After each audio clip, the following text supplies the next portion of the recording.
观众朋友，大家好，欢迎收看正月14公司台记台 AM 新闻，我是苏眉。咱先来关心今仔日的新闻重点。今日国内增加11个本土连银行食买嘅餐厅，有5个人确诊。通市长郑文灿表示，欢乐有第2波亲人烧话。疫情拖入湘北，银行员的翁婿嘛确诊，人住伫咧新北，不坐捷运板南线去过华山文创园区袂少所在。宜兰县土地备案正式结束，县长林姿妙和劳动镇长去向列做报告，建设处代理处长被羁押核准。新闻头起先赶紧来关心疫情。今日咱国内增加57个境外参11个本土，这个本土个案当中有3个是银行员的亲人。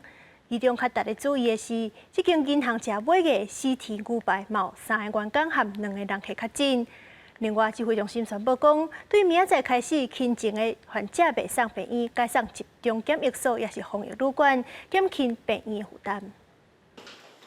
国内新冠疫情继续传开，14拜5新增加11个本土病例，包括机场塞车小话内底机服员认的小妹先生，伫隔离期间破病确诊。机场清洁人员规定小话内底挂友会计程车司机的女朋友，也甲女朋友的后生也感染着。联邦银行规定小话阁新增加3人，分别是银行员工的男朋友甲做伙大的亲人。西体牛排也增加5个人确诊。除了女高级工读生甲2个外场人员，以及来餐厅用餐2个5岁以下查甫囡仔。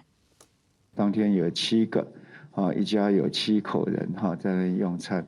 那父母是现在验阴，那应该是还没有就是还都有一个潜伏期在嘛，都要再观察。另外，指挥中心也公布最新的病毒基因定序结果，顶礼拜新增加 Omicron 超过100例，累计国内已经验出317例，包括278例境外，39例本土，其中境外移入突破性感染有259例，占9%。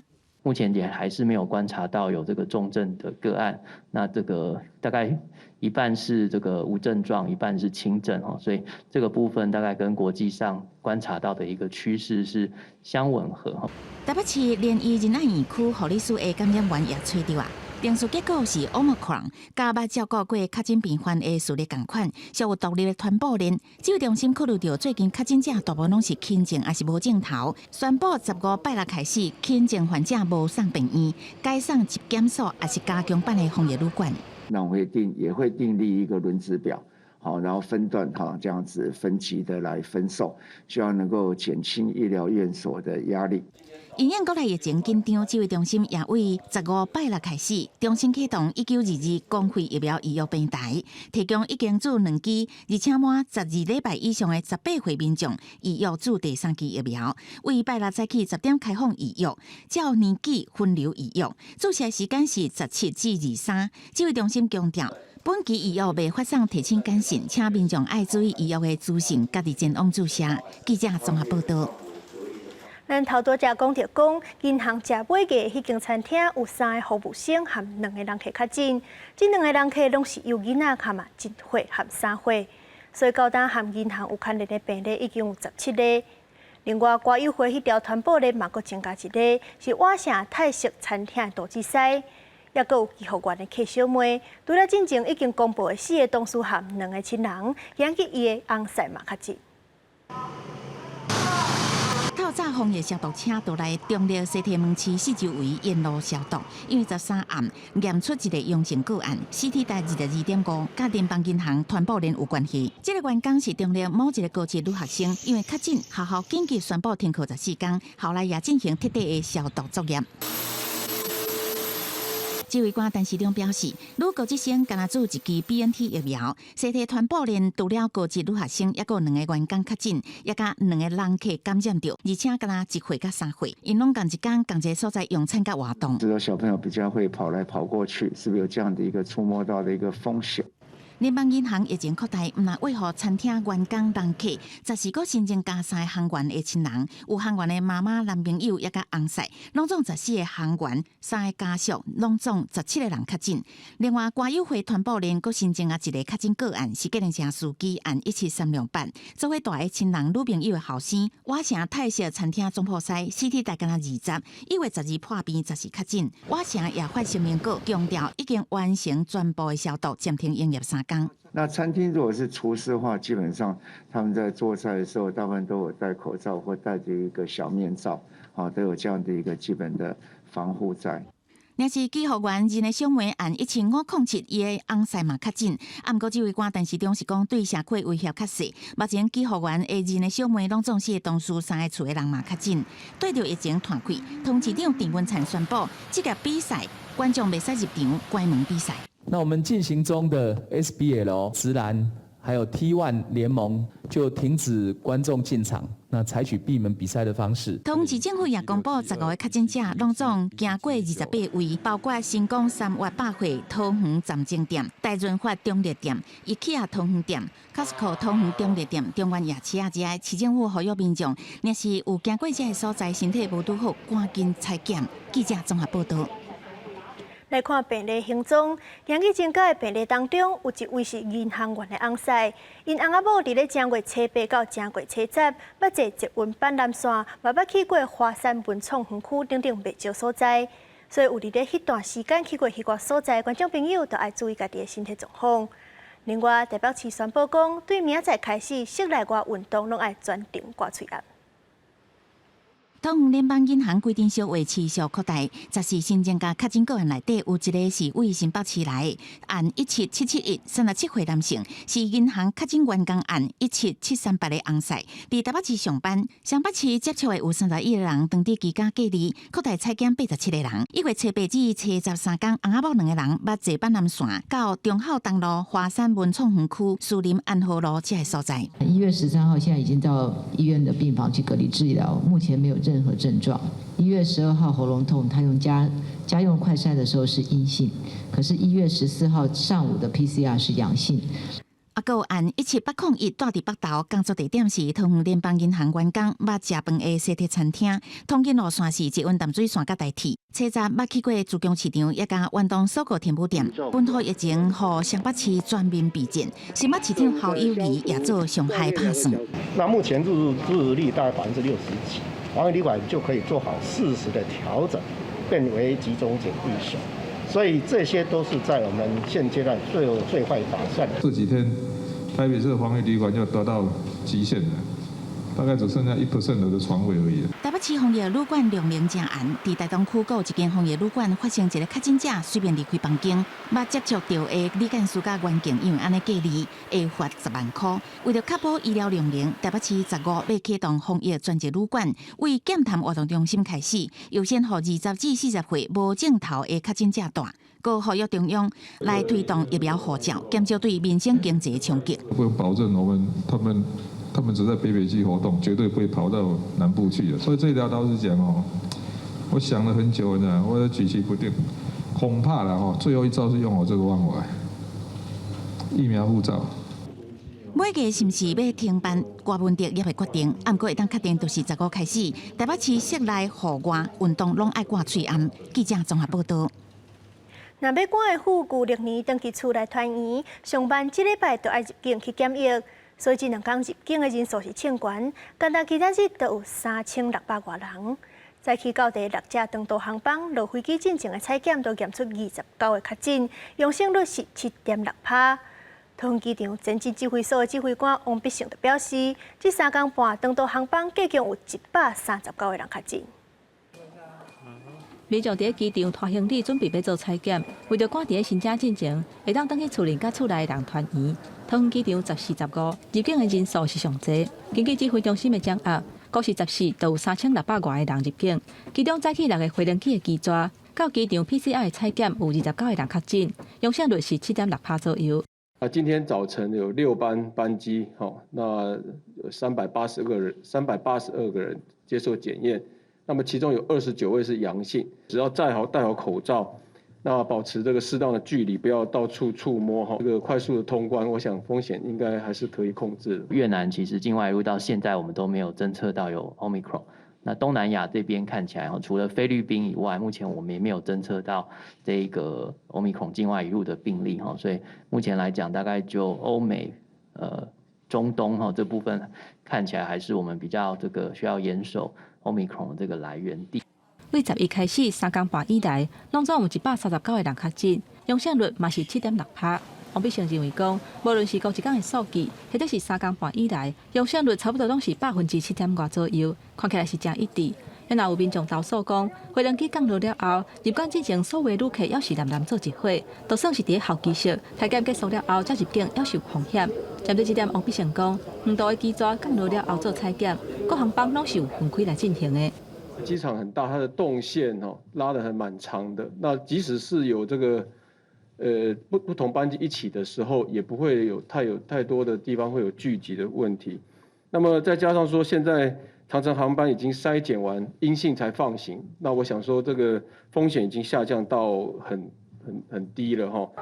因若桃园机场第3批全面的体检，白班客停车的运将，喙内的采检有951个人，清洁人员甲保全人员987个人采检了后拢是阴性，无人确诊。但是还佫爱做机场工作人员差不多6000人的体检，伫风险解除进前，拢爱真谨慎对机场内部做风险的管理。记者综合报道。来看各地头自有风险情形，台南市北区和顺利的活动中心，今日开放有莫德纳唔免预约就会当注射，所以就成9,000人去排队要注第3档，甚至有民众半暝2点就先去占位。因若是伫台中迄边是规划5条注射路线，除了去网络顶预约，嘛开济注射站，并一礼拜内要注40万档的疫苗。因若是伫台北市，今日早起是有加开名额，不过也是无1点钟就抢到要了。排队的人真是排甲落长。台南市北区和顺利的活动中心，暂时开放注莫德纳疫苗，随到随注。因为本土疫情压悬，搁一届出现民众抢要注疫苗，透早就一入来1000外人来排队，都惊注无第3档。还有人半暝2点就来排队，亲像是北区的卫生所，为早起开始注疫苗，一直到中昼拢无休困。8点半到拿到号码牌是11点40，对，所以已经早上就排了3个小时。对，下午要等待的民众，他想要继续等，就是不愿意下午再跑第2次这样子，所以我们早上大概打了大概700多个民众。台南市卫生局表示，未来1礼拜按算加开注第3档6张厝。因若台中市长罗秀燕发出5种管道分配注射的方案，伊嘛亲身去区公所招大家注疫苗，要挑战1礼拜40万人注射，包括透过1922医药平台、各间院所开门诊、快速注射站、公园百货公司等等，加设的注射站等等的方式，要来提高第3档的注射率。台中市政府有一个全国独创的叫做揪团施打，只要公司行号、机关团体，你可以揪到50个人以上，那跟我们卫生局联络，卫生局呢就会安排医护人员那去来帮大家来施打。全国疫情淡水例，台中市教育局嘛联络各间学校，呼吁各校大延后，拢总有15个学校是延后或者是取消。因若新北市规划中型大型的注射站，亲像石子区公所，大港下晡开放注射，预约人数1200个人，现场注射率要到100%。以今天来看的话，其实出席率趋近于100%，我们那个来接种的民众其实是非常的踊跃。最主要是因应那中央把这个所谓的原来间隔第2剂打完要5个月，那改成这个12周，从17号到23号，我们统计我们开了20万的量能，那预约大概也是将近20万。台北市重新启动医药平台，加开量能到84000外的名额，不过也是无够用。8点钟就有61000人来预约，不过1点钟就全部予预约了啊。后礼拜按算有20万人注射，嘛开放民众伫病院或者是诊所来挂号注射。台北市医药平台会使用到24队换到登记中央的1922疫苗预约系统。记者综合报道。F-16尾跋落海，飞官单翼已经失去联络第4天。下晡军方考场上是有找到军机的残骸，已经出动怪兽抬兵。不过搜救人员表示，今日无阁找到其他人体组织。要若是昨找到手指头皮肤、骨头，敢是飞官单翼的，因按鉴定的结果就会出来。伫搜救现场，画面内底这个人手提疑似是机器的残骸，就是下晡2点半左右，水下大队哪像发现飞轮机的机室，有落落地下内底，不过阁拄到其他的困难，几个人哪像是要甲沉伫海底，飞轮机其他的部位救起来，不过煞是先拖就拖袂行。搜救行动到下晡4点半，搜救人员就返的时阵，阁甲几地残骸找倒转来，不过早起也有看的一个蓝色的冰桶，却向找无。疑似有冰桶抬上来，有找到其他的组织吗？目前都还没有。这财政指挥所讲，无阁发现任何疑似人体组织可疑的物件。不过，伫前一天的搜救行动，军方找到镜头啊、皮肤甲骨头了后，直接送去嘉义市立殡仪馆，随请检察官来详验，嘛且单由因厝内人来确认。按照上紧伫14暗时就会有结果。包括皮肤、骨头等等，经检察官与法医师于昨晚进行相验，已采集检体及家属之 DNA 送法医研究所鉴定。14下晡3点了后，飞官失去联络已经超过72点钟。不过军方强调讲，搜救行动未停歇，嘛已经为各地调用多功能的怪手、甲平台式的抽沙船、甲有胖皮的白啊等等的器具，按算14、15都会到现场支援。鱼阮啊破去啊水久来咧冲啊尾有一个暗流沟的就足深的啊。较熟悉迄颗咧啊地形的渔民讲，伫回龙机暴落海的地点，另外一边的海域，因为地形的关系有袂少暗流，因认为回龙机的残骸等等的物件，嘛有可能会加入去。等海洋较稳定了后，会当出海，会阁用竹排啊沿水较深的所在详细阁找看卖。记者综合报道。因为宜兰县府防怀疑牵涉到土地弊案，将廉政署甲宜兰地检署敲找侪机关，嘛约谈真侪官员，其中宜兰县长林姿妙嘛包含在内。今日早起精神结束，县长林姿妙、劳动镇长吴秋玲互列做被告无报请回，也若是县府的建设处代理处长和农业处的科长去互羁押核准。一路车差点跋倒，宜兰县长林姿妙互人扶着，透早5点对廉政署转来到宜兰地检署复讯，面对提问拢无讲话。现场身体状况还好吗13宜兰地检署指挥法务部廉政署已牵涉劳动土地开发涉犯贪污治罪条例，这案由分做30多处大动作来收查。宜兰县长林姿妙住的所在，甲劳动镇公所这所在，劳动镇长吴秋玲甲洪赛询问了后无报来请回。我也不会说了，我自己把解释清楚就好了。哎，好。县府交通甲秘书处长以及林姿妙的后生甲查某囝拢被请回。县府建设处代理处长吴兆琴、农业处农务科长吴东元2个人嫌疑重大，有串证的问题，依照贪污治罪条例申请扣押核准。劳动镇公所行政室主任甲一个科员涉嫌逃离罪嫌，是20万交保。现在还好吗？还好吗？现在有没有休息？林姿妙经过规工询问，在早起9点无报来请回，离开宜兰地检署，并且登去官舍来休困。检方宣布全部进行告一段落，除了互扣押的代理处长甲科长请回秘书处长詹成勇甲交通处长杨志良是正常去上班。宜兰市长江聪燕认为，林姿妙互收查已经互宜兰清廉的形象打上阴影了。这个一定有掌握很充足的一个市政，才会做这么大动作的一个约谈动作。本次呢是对宜兰县政府108年某罗东土地免征土地税案，以及若干疑似财产来源不明等数案进行查证。检方这摆主要针对随前的土地弊案来进行调查，有提登去部分的物证，会做积极的处理。进一步分析了后会做详细比对。这是史上头一摆现任县市首长做到廉政署直接带登去询问。另外，林姿妙这人的第2摆约谈，这阵时间也未排出来。记者综合报道。劳动部公布上新的劳保精算结果，数据显示讲，劳保基金2028年就用了，不过是比顶回2019年的报告慢2档。顶回结算劳保财务的时阵，预算伫咧4档后2026年劳保就会破产，因为这几年基本工资有起，劳保收入增加等等的原因，延后2档到2028年才会负债。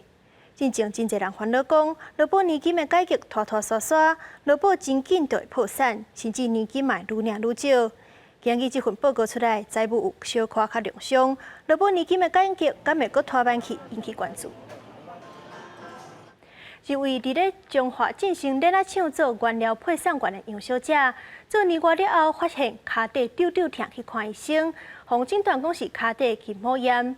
医生认为讲伊逐工行2万步，可能是职业病。不过杨小姐申请职业伤害给付去互劳保局驳回，公司嘛认定讲，着伤甲工作无关系，双方当咧敲测。杨小姐就表示，若是敲测破局，可能会提起民事诉讼。杨小姐摕到真侪诊断书甲收据，顶头写着得到脚底筋膜炎，互伊行路真痛。伊摕到医师的诊断证明甲就医的记录，向劳保局来申请职业伤病的给付互驳回，讲公司也无愿意来负责，种种情形，互伊实在无法度来接受。劳保鉴定有通过，公司才有责任；劳保鉴定如果没有通过的话，跟公司完全没有责任。杨小姐表示，家己无脚步外伤的病史，2019年8月来到正成轮胎工作，做这个更是款的原料配送的工作。不过，大家拢爱做8点半钟，超过7成以上拢是爱徛咧。伊需要评估，每工总计行2万外步，建议认定职业伤害。因为除了劳保局认为讲，脚底筋膜炎无属有职业病，正成轮胎也依序来认定，脚伤甲工作是无关系。那我们目前还是继续给他请病假。但是职业病认定的这一块，还是一样，就是依法规去处理。劳保局表示，杨小姐在申请职业灾害给付方驳回了后，去年底搁再申请审议，不过上家审查了后，也是认定杨小姐所得到的不是职业病，甲工作是无明确的相关，所以讲搁再驳回审议的申请。另外，中法官劳工处也介入来协调，不过也是无共识。俄罗斯是表示，若是讲协调失败，劳方会向法院来提出民事要求赔偿。可以直接向民事法院请求损害赔偿，并且经过民事法院的法官来认定是否为职灾。我们再来协助看看有没有其他的行政救济的一个方式。中法官劳工处表示，也会互双方来调解，甲进行个案的关怀，即阵才伫协商。若是也无结果，杨小姐提出民事赔偿的官司，经由法律来争取家己的权益。记者综合报道。高雄的富民路有一间拍远的加油站，今日早起传出真大声的爆炸声，甲附近徛架玻璃拢崩破去，现场有3个工人受伤，加在是无介严重。相关单位表示，这款爆炸声是因为工人咧整理土地时阵有失误，并不是汽油也是天然气爆炸。看到红光细节了后，监视器是害了真厉害。为了以外甲石头直连落来，高雄富民路甲大顺1路的上车路口，一个已经拍远的加油站，10时早起传出爆炸的声音，在地人叫是气爆，或者是变电箱爆炸，大家是拢惊一跳。讲了多大声，惊一个，阮在清扫迄个也惊一个安尼，开头仔咧看无，也毋知伊倒个。听到爆炸的声音了后，不少民众拢闻到那像是汽油的味。消防人员赶到现场，除了报水线压水，嘛赶紧监测现场气体的数据。土挖上来的话，难免都应该都有那个油气的味道啦，应该是那一种味道。但是我们2次的一个距离一个测试的一个无用气体的侦测的话都是0。环保局回馈讲，这个拍远的加油站当伫做土地污染整治的工程，因为施工人员无细致，加入伤侪氧化物，来过程当中滴出二氧化碳的气体，大量伫土壤内底，向向做一个呛出来地面，引起引爆，并不是汽油造成的气爆。不过，这个工案的事故造成3个工人受伤，加在拢是轻伤，人平安无代志。劳检处接到通报了后，嘛要求业者爱随停工。请他提相关的复工的计划，我们审视之后，假设确认安全没问题，才会让他在做复工的一个部分。民众大概是拢惊一跳，加在毋是真正发生气爆。不过劳检处嘛强调讲，会做后续的调查，若是发现业者有违反职业安全卫生相关的规定，会依法罚3万块以上30万以下罚款。记者综合报道。有乌心的业者伫咧南投埔里租一间厂房，不过煞伫咧遐顶350栋的废弃物了后，就走甲无看的人，造成环境污染。虽然讲即马人已经抓到啊，不过环保局评估处理这个粪扫需要5000万。关掉厂房大门锁起来，4个坑的太空包因为破去，内底需要废弃物拢散出来。南投埔里镇自温社区的这个厂房，将做当地民众的噩梦。我听人讲都找无人。啊，有味还是有安怎？有味咯。迄味是啥物款的味？臭味啊！这一种烂堆臭吼。我弄倒落啊。拢倒落啊。嘿。流出来啊。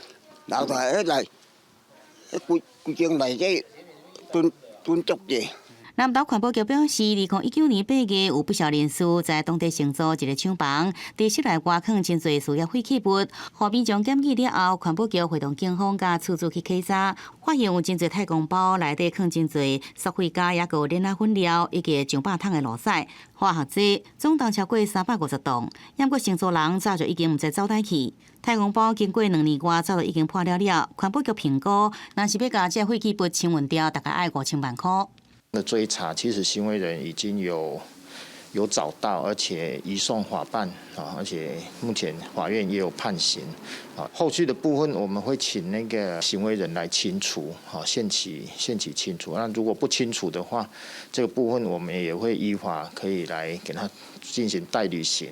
环保局指出，检警调查抓到行为人4楼甲4甲嫌犯，已经判刑1年6个月甲1年10个月，有需要求轻缓处理，并且已经移送强制执行。这阵新车厝主用篷布砍掉咧，该固定，避免事业废弃物搁泄漏出来，造成更加大环境的伤害。记者综合报道。苗栗造桥的昆有废弃物安台场，去年底已经开始试营运，不过业者和在地居民有关是完袂煞。今日立委就参相关单位去斗超测，自救会代表表示，即马安台场所起的面积已经超过当初时申请的面积，所以就一定要坚持讲宽平了后才会当继续起。不过昆有公司是强调讲，因一切行为拢有照法律的行。两个立委会同苗栗县府、甲环保署等等的相关部会去苗栗昆有掩埋场会勘。自救会代表即期讲，恢复试运转的审议有疏失，问环保局的代表，伊煞拢无在答回答。我们合理的怀疑你这个都是一个违法做成的。我们全部都是依法行政。自救会即期讲，昆有公司甲往回掩埋场附近的车路封起来家己用，外口还阁有办公的场局，实际上使用的情形，甲当初申请的1.79公顷的土地是天差地。不过苗栗县府煞阁甲这条车路认定是原地就有的巷仔，唔免纳入申请的范围。自救会是真恶接受。我们是要求他一定要环评，你因环评而未环评，这本来就是不应该的事情啦。作为一个政府，应该要求业者守法，而不是协助业者犯法。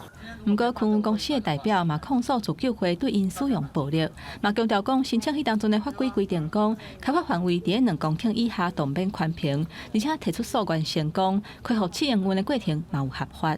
是因为我们当时申请的时候呢，就是已经不需要在2公顷以下是不需要环评，所以我们还是用旧法。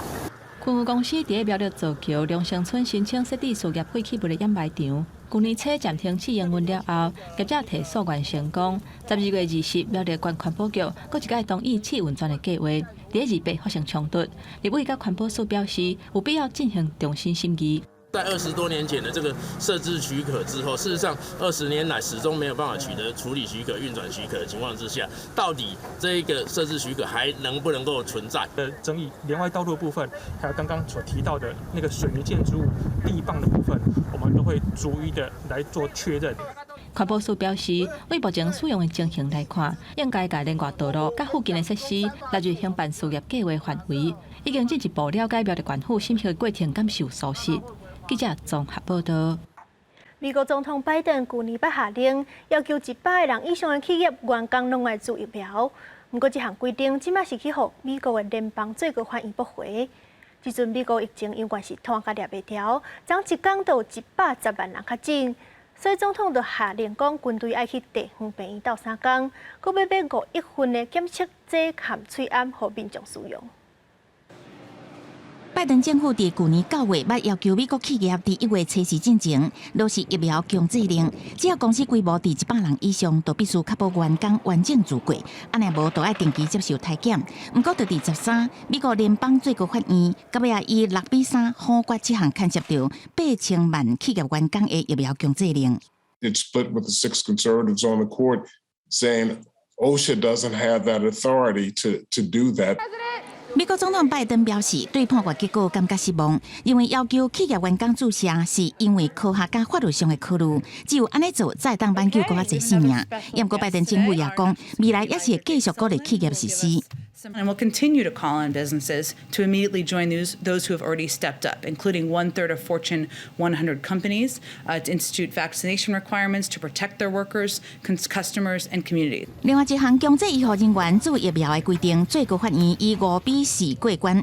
安尼做，全美国7.6万间医疗机构加照护中心的医疗工作者，拢必须爱注疫苗。We're about to get a COVID-19 briefing from military and medical teams on the ground in Arizona, Michigan, and New York.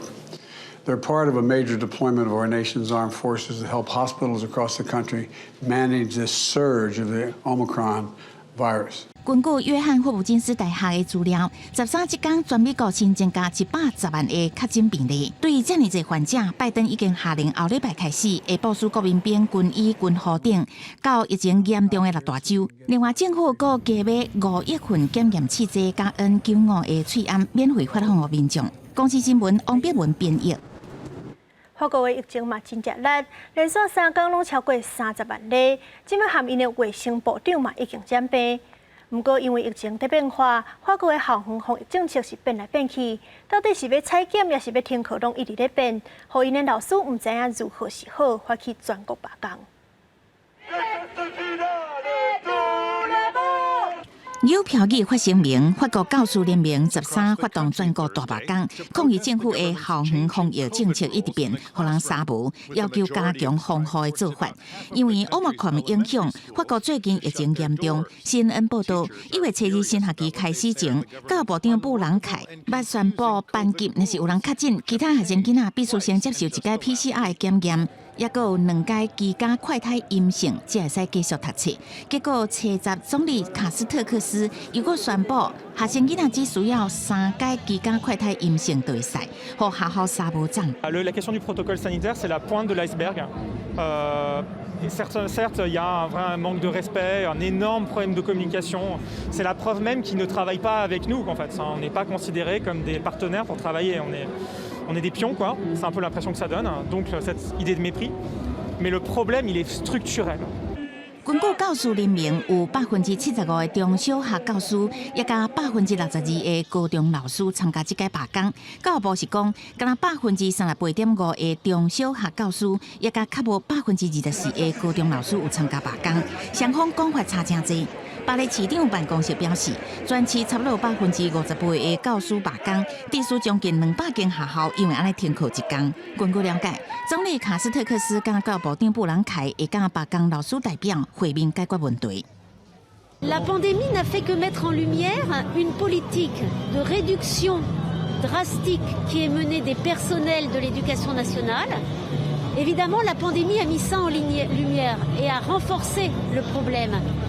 法国已经连续3天单日新增加30万例确诊，每天有200多人死亡。卫生部长韦鸿也伫推特顶悬证实家己确诊，当地自我隔离，会用网络继续办公。另外，法国政府也宣布10时开始放令为英国旅客入境，已经注疫苗的旅客入境，唔免隔离，也唔免提供必要的原因，不过必须减负上飞机进前24点钟内 PCR 阴性证明。公司新闻林浩如编译。英国王室的约克公爵安德鲁王子因为涉嫌性侵案，英国王室宣布讲要斩掉安德鲁的军阶和所有的王室头衔，停止所有的金资赞助，要让安德鲁用一般百姓身份接受审判。被抓加上王室代表英国北京汉宫的道长，这是英国王室13发布的声明，表示经过女王伊丽莎白二世同意甲批准，今麦61岁牵涉到性侵建校代的约克公爵安德鲁王子，嘛就是女王的第2后生，已经甲军阶、王室的名号、甲王室的金钱赞助权，拢献给王室了。一听到这个消息，是互真侪民众拢支持。You can't say he didn't know who Epstein was when he chose him as a friend, so he deserves it to lose them. 这状况是因为美国一名38岁查某人朱弗里指控爱普斯坦在17岁时阵真侪届强迫伊陪安德鲁困。虽然安德鲁否认，申请撤销诉讼，随后美国法院驳回。在安德鲁申请的民事诉讼正案了后，英国王室就开始讨论。最后在查尔斯王子甲威廉王子的建议之下，英国女王是决定要甲王室甲安德鲁的建校代切割。甲哈利、梅根同款，安德鲁王子虽然保留殿下名号，也毋过伫官方声明内底未过使用。这代表安德鲁未过负责任何职务，原本的工作会分配予其他王室成员来负责。而安德鲁嘛用普通公民的身份来拍性侵的官司。I'm really happy that the royal family isn't defending him anymore, and that he's a private citizen defending his own case. So I hope the justice will be served. 牵涉案件的美国金融家爱普斯坦在2020年，特别因为牵涉到贩运未成年的人性交易，获起诉，也未等到判决，就伫监狱内底自杀。外国媒体报道，若是性侵案件无和解，最高审判会伫今年9月到12月之间开始，到时阵安德鲁必须要出庭面对审判。公视新闻台是唐平益。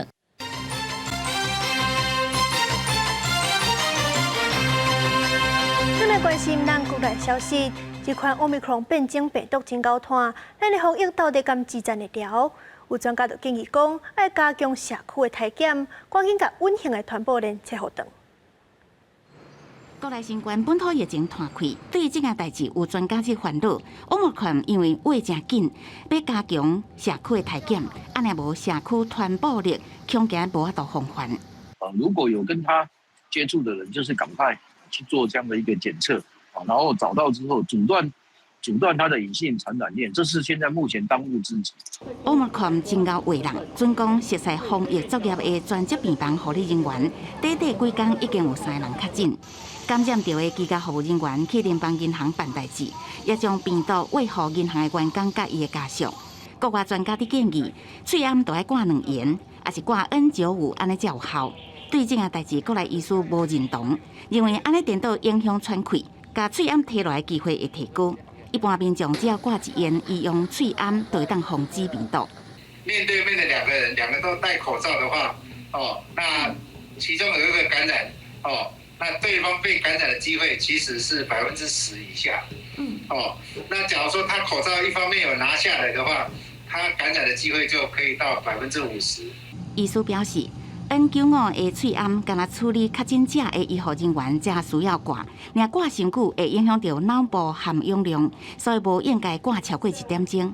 另外，也建议民众伫餐厅用餐需要甲人讲话时阵，建议先甲喙切到清气，挂喙暗才讲话，还是食煞喙暗挂起来才开讲，安尼就会当降低伫食饭的过程中感染到的风险。记者综合报道。目前这波本土疫情也无要收煞的办势，而且过年阁要到啊，不少原本按算要去旅游的民众开始咧丢图，亲像垦丁甲小琉球农业者开始接到问讲要退订的电话，烦恼讲真无简单，才好淡薄的生理又阁切落去。屏东垦丁去年受到疫情影响，伤害到观光业。真无简单，疫情控制了后，拜6礼拜甲假日总算阁迎来旅客。今年过年饭店的订房嘛有9成以上，但最近北部疫情愈来愈严重，嘛互民众阁开始唔敢旅游啊。这一波我们在年假的订房已经拿到了，截至今天为止已经拿到了17笔的退订。询问的电话有，但是取消的目前看不出来有什么变化。所以春节还是保持在客满的一个阶段。唔拿垦丁同款伫过年期间订房真满的小琉球，最近嘛接到未少问退房还是延期的电话。已经客人在陆续的在做评估考量，看疫情影响的程度而做判定。虽然卡来问的电话真多，但因为前2摆的疫情，台湾最后拢有控制落来。业者认为，目前大部分的人搁伫考虑，就惊伤紧退房，后壁要重新订会订袂到。旅宿业者接获了许多有关退订的电话。但是呢，目前大多在观望中，毕竟呢，前2波都被我们控制下来。业者真紧张，就惊北部疫情继续落去，会搁一摆影响当地观光。屏东交旅处表示，屏东的景点，特别是垦丁，自去年 Delta 病毒爆发了后，就一直维持真悬的防疫规格。就算中央无提悬防疫境界，嘛会确保民众旅游的防疫安全。记者陈焕武、面交县屏东报道。中央银行为着防止建商甲地买起来藏，等绩效较好才要起厝，规定贷款买地18个月内都要动工，若无就会照比例甲贷款收回去，或者是提悬利息。不过，有业者表示讲，整合土地速度无遐紧，毋奈甲细间的建商总共到厝价嘛压袂落来。为了避免建商利用用资囤土地，甲土地绩效差悬，中央银行阁推出买土地贷款管控的措施。针对金融机构申请买土地贷款，借钱的人爱保证讲，上久伫18个月以内就要动工，若无会按照比例甲贷款收回来，或者是每1年提悬利息来管控。中央银行定18个月，像这样的政策，开发商是做不到的。一个土地的整合呢，常常都要3年以上，甚至于8年、10年的所以这么短的话呢，一定会造成开发商资金的不足。你既然买了地，或者要求要贷款，你现在贷了款就要用嘛。这1年半的时间上，你已经有相当时间了。那你说你要去整合地，那含整合人就先不要贷款啦。罗正英表示，建商买土地了后，申请建造开发，加上整片附近的土地，至少要3年才有够。这个规定施行了后，若是无法度伫年半以内动工，利息就会增加，会影响开发的成本。加上最近包括沙石啊、红毛土等等建筑的成本至少增加40%，厝价买到是搁较恶。会互推案甲交易的速度变较慢。对中小型建商来讲的话，因为第一个他们通常购地规模不太容易达到这么大面积的这个土地，那有一些的话，它必须从小面积的整合。那如果需要整合的话，那常常就是5-6年以上的时间。所以以这个1年半的这样子的一个时间压力来讲的话，是相当大的一个冲击。卖厝的中人业者表示，中央银行透过金融机构这边来缩按资金，对资金充足、开发能力好的大型建商，其实影响并无大。不过，若是规模较细的建商，会头一个受到影响，造成细间建商要买土地是愈来愈困难，大间是愈发展的现象。记者综合报道。大学的学杂费17年无起，这些学校拢在化工技战袂调，所以教育部长就宣布讲，补助学校人事开销的比例会对7成增加到7.5%，所以就有66间的私立科技大学同意讲，今年暂时袂起学杂费。大学的学费甲杂费已经17年无起啊，有学校希望起价，不过若要调整是无遐尼简单，加上疫情搁咧炭烧，物价又搁起价。私立科技大学校院协进会66间学校伫会员大会决定讲，今年的学费甲杂费拢袂起。最近的疫情的确，大家造成经济上蛮大的压力，少数条就会被大家关注哈，所以一般来讲，大家都比较希望就是说能够步调一致嘛，那不要到时候有些人送，有些人没送哈，到这个会大家也顾虑到这个形象招生的问题。理事长甲自强表示，理监事甲所有会员会同意唔起价，主要是因为教育部答应补助本项等法定义务所增加的价，也就是要补助薪水的7成到7.5%。那无一年增加1-2千万的人事成本，实在是袂堪得。部分的学校本来私下跟我提起，董事会本来只是支持调本俸的，啊，但是知道教育部这个措施之后。有几位校长跟我讲，他们要回去问董事会哈，是不是要把学术研究费一并调涨上来？我们宁愿各个学校哈自己能够在内部去解决，但我们更希望部里面获得更多的一些补助哈，因为我们希望涵盖教职员工，而不是只有教师哈。大学肯定教育部的补助，也希望这条补助会当久长，唔通一声就冻点。记者综合报道。台湾的大学今年是分做2个学期，韩国外的大学今年有3个学期无同。为着甲国际直接做伙，新国大学伫咧大学校长会议当中提案，建议各间大学会当看家己的特色，调整加开第3学期。学期即要结束啊，分科大有学生伫咧期末考，有学生准备要回乡啊。但休完了后，就是第2学期的课程。对台湾的学生来讲，对小学到大学一学年2个学期是真正常的。不过伫国外的大学，大部分是有3个学期。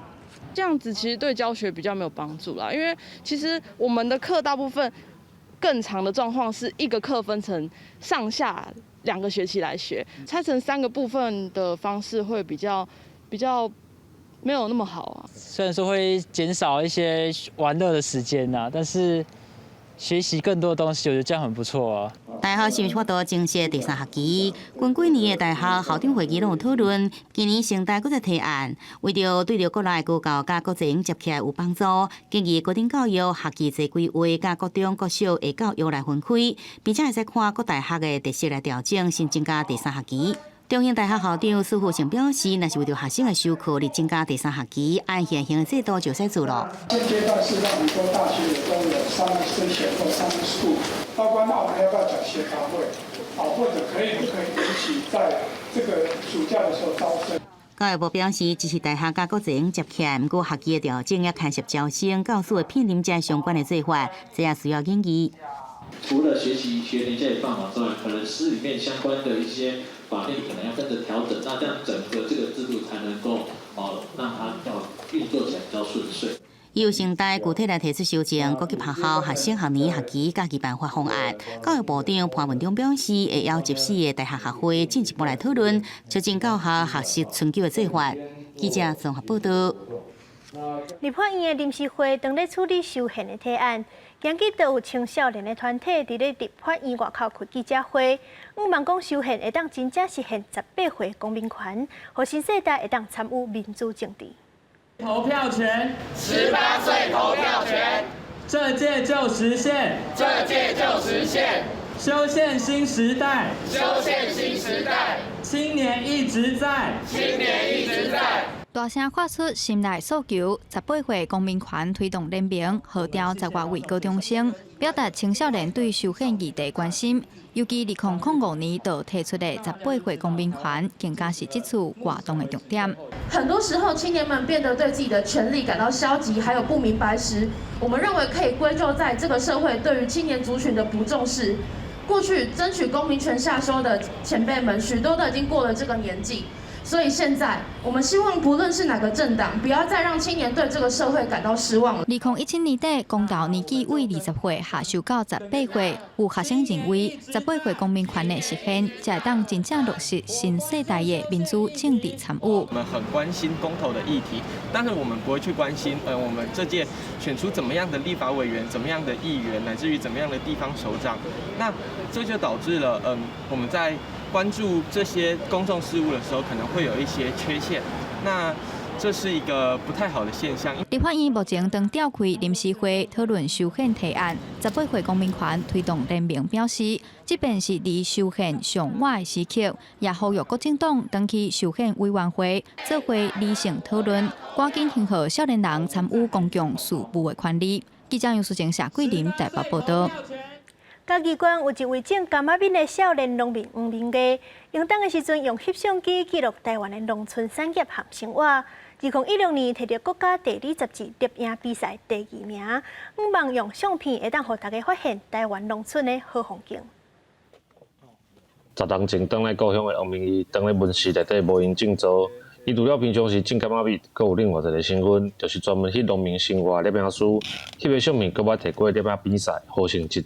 本来其实我是一个不是住乡下的人嘛，我嘛是住在都市的，那所以回来的时候觉得说，原来我们身边有这么多很特别的画面啊，很特别的产物啊，原来都是乡下很常见的风景。一张一张的相片记录农村内底各种生活甲产业。黄明义讲，农村的石头虽然真辛苦，但是有真侪真水的画面、真好的故事，只是平常时大家无去注意到。当我开始记录的时候，我了解，或者是我透过跟他们做简单的访问之后，我得到的这些过程，其实对我来讲是蛮大的养分啦。黄明义原本只是想要用相片记录家己种的柑仔面，因为感觉趣味，所以愈翕愈侪，嘛记录真侪农民的生活。即摆伊嘛甲在地青农组织一个平台，希望透过大家的宣传，让更较侪人会当看到农村的产业。记者林慧婷嘉义报道。看艺术表演的时阵，有的观众会怨叹讲看拢无。来看嘉义有一个舞团，就号做看无舞蹈剧场。因带民众伫咧庙埕跳现代舞，希望讲大家有机会通过接触舞蹈，开发家己的身体。公视台记者青春咱的梦，这个拜六暗时7点半，就要带大家来看，因是安怎推动现代舞。庙是台湾人的信仰中心，也是传统艺术的表演空间。伫庙埕可能真侪人拢有看过布袋戏、歌戏，但是你敢有伫庙埕看过现代舞？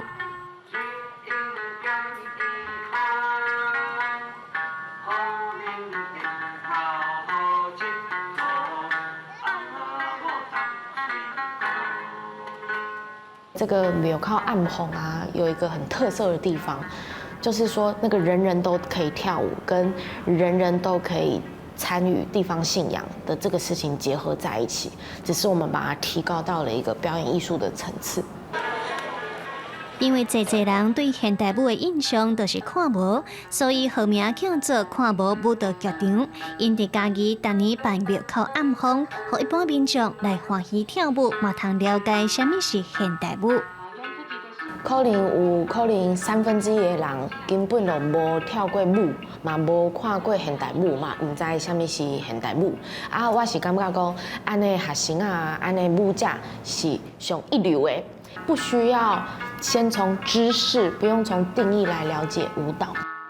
看无舞蹈剧场是2006年由中正大学舞蹈校队所创立，2011年开始由苏品文以艺术总监的身份带领看无行出校园。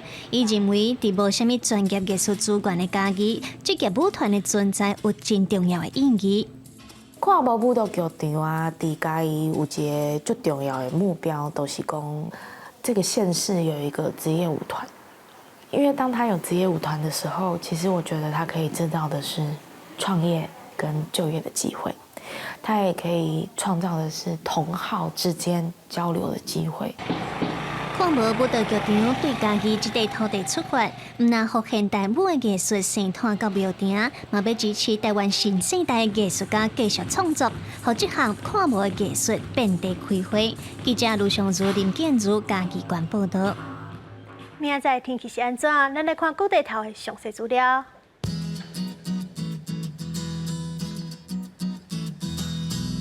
北部地区11度到22度，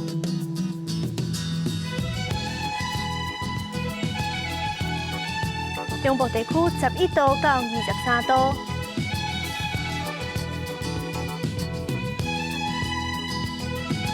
南部地区9度到27度。东部地区13度到23度，外岛地区10度到14度。